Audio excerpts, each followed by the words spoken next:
Welcome to the Rim Break Rodeo. We hope this video helps. In this video, I will show how to use TradingView on a laptop. Start by opening TradingView, signing in, and selecting the Chart tab to load a symbol. Adjust the time frame to 1H or 15M for your strategy, and add one or two indicators like RSI or moving averages. Save your layout so you can return quickly and customize alerts to stay on top of price moves while you trade. In this video, I will show how to use TradingView on a laptop. Use the left toolbar to draw trend lines, channels, retracements, and mark key levels visually. Change the chart type to candles or bars and set your preferred color theme for clarity.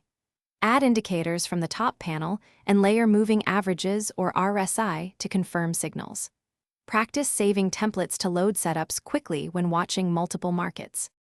In this video, I will show how to use TradingView on a laptop. Build layouts with multiple panes to track several timeframes or instruments simultaneously. Add symbols to a watch list so you can switch quickly between opportunities, and set alerts for precise price levels with email or mobile notifications.